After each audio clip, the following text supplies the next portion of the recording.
서울 집값이 무려 52%나 올랐다라고, 이 도시국가 다음으로 서울 집값이 비싸다는 얘기죠. 뉴욕도 집값이 16년부터 19년 사이에는 사실 좀 안정적으로 유지되는 모습을 나타내고 있죠. 베이징조차도 2018년 이후에는 집값이 조금 조정을 받았어요. 서울의 부동산이 미친듯이 증가하고는 이유가 뭘까? 이 157만 호가 8년 동안 묶였다는 게 얼마나 어마어마하냐는 거냐면, 서울시 전체에서 신규 아파트가 7만 호밖에 공급되지 않는 건데, 독일의 모델을 우리나라가 본받아야 할 롤모델로 생각하고 있어요. 독일이 집값과 임대료가 폭등하면서 엄청난 사회적 갈등을 겪고 있어요. 10년 전에 베네수엘라에서 했던 정책이랑 아주 유사하다라고. 지금까지 22번째의 부동산 대책은 시장에 격렬한 반응을 일으키고 있는데, 자, 근데 이러한 파국을 맞이하지 않고 이 상황을 아주 현명한 극복한 도시가 있어요. 바로 도쿄입니다. 자, 도쿄는 보시면 2008년 이후로 집값이 상당히 안정적으로 유지되고 있어요.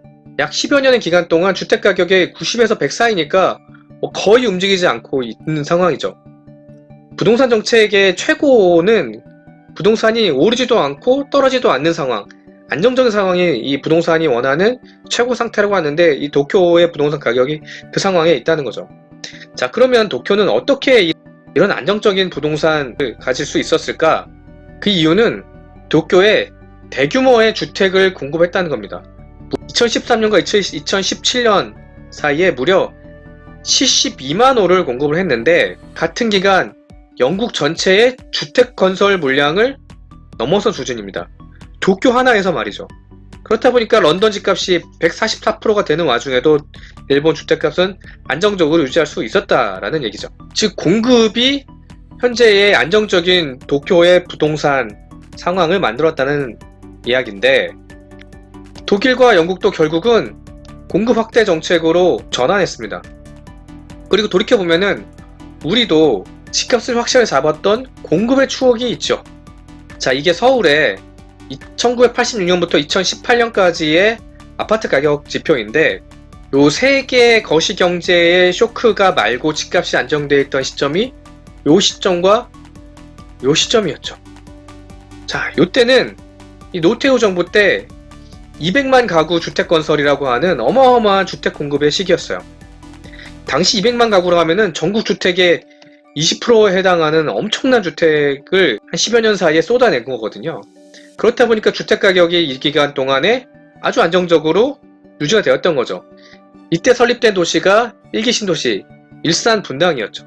자, 그리고 그 다음 MB정부 때 했던 게 바로 반가 아파트, 보금자리 아파트라고 하는 반가 아파트를 대규모로 공급을 하면서 서울의 집값은 안정적으로 유지할 수 있었던 거죠.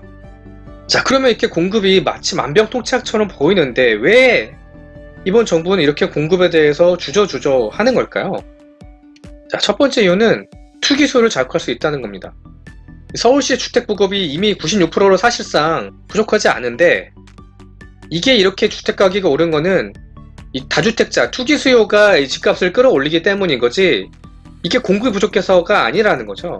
이런 상황에서 공급을 한다고 재개발, 재건축을 풀어주게 되면 오히려 이 다주택자들한테 더 많은 불로소득을 만들어줄 수 있다라는 그런 문제의식인 겁니다.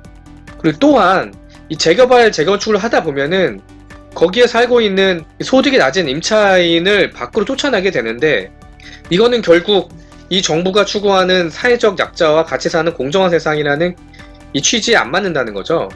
이 우리가 기억을 돌이켜보면은 2008년이 이 MB 정부 시절에 뉴타운 개발을 하면서 거기에 살던 있던 이 사회적 약자들을 이 외부로 쫓아내는 과정에서 상당한 사회적 갈등을 일으켰습니다. 대표적인 게 이 용산 화재 사건인데, 이때 이 용산 철거민이 여기서 시위를 하다가 불이 나면서 6명이 사망하고 24명이 다치는 아주 참혹한 사건이 벌어졌던 거죠.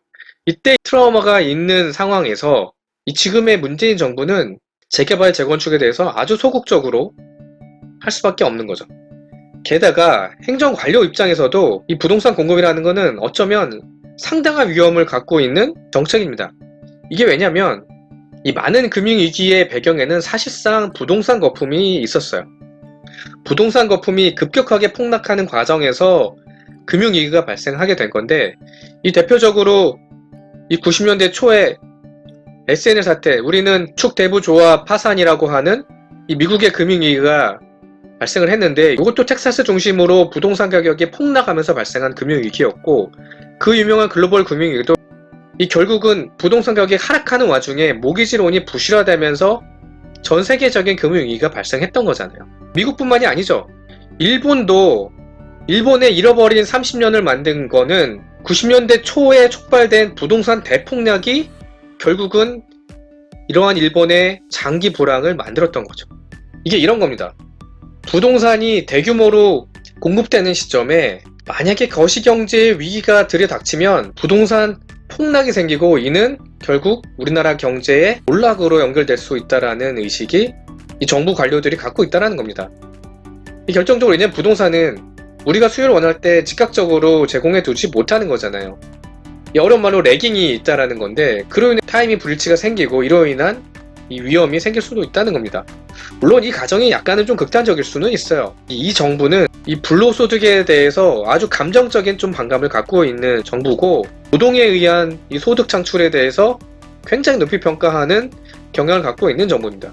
그렇다 보니까 공급에 소극적일 수밖에 없었고 수요 중심의 부동산 정책을 냈는데 그게 21번이나 결국 실패했다는 거죠. 시장에서는 공급을 원하는데 잘못된 솔루션이 나가다 보니까 이게 작동하지 않았던 겁니다. 그렇다 보니까 정부도 이제는 더 이상 머뭇할 수 없다라는 생각에 방법을 가리지 않고 주택 공급을 발굴해서 찾아내겠다라고 하고 있고 현재 TF가 구성돼서 공급 계획을 세우고 있죠. 민주당이 나서가지고 아예 수도권에 77만호라고 하는 대규모의 주택 공급을 하겠다라고 하고 있어요. 이게 77만호가 얼마나 어마어마한 양이냐면은 아까 말씀드렸다시피 서울시에는 1년에 공급되는 주택 공급량이 10만호가 채 되지 않습니다. 그리고 경기도까지 포함할 경우에는 대략 연간 28만호 정도가 주택이 공급이 되는데 이 77만호의 주택을 2023년부터 약 2-3년 동안 한 번에 쏟아낸다라는 계획인 겁니다. 이 공급 확대 정책을 하기 전에 이번엔 정부에서도 아주 치밀하게 준비를 하고 있는 게 이 공급을 확대하면은 그 와중에 또 투기 세력이 이 차익을 가져갈 수 있으니 7월 2일에 문재인 대통령께서 이 투기 세력에 대해서 부담을 강화할 수 있는 방안을 마련하라고 했고 7월 10일에 발표한 부동산 대책이 부동산 세제 강화를 통해서 투기 세력이 추가적으로 부동산 투자를 할 경우 이를 사회적으로 세금을 통해서 환수할 수 있는 제도를 완비해 두었습니다. 그래야만 공급도 투기 세력에 대한 불로소득 걱정 없이 공급될 수 있다라는 판단인 거죠. 자, 그렇다면 이제 부동산은 어떻게 될까요? 혹자는 이제 서울 아파트 값이 다 왔다. 2003년, 2023년부터 하락한다로 하락의 근거는 아무래도 2023년부터 대규모 공급이 시작이 되니 부동산 가격 역사에서 공급이 나오던 시기에는 어찌됐던 부동산 시장은 안정화됐다라는 것을 보면 2023년부터는 부동산 가격이 하락할 것으로 좀 예상이 됩니다. 그리고 좀 그래야 될 것 같아요. 이제는 주택이 너무 비싸잖아요. 일반 서민은 다가갈 수도 없는 수준으로 가격이 올라버렸어요.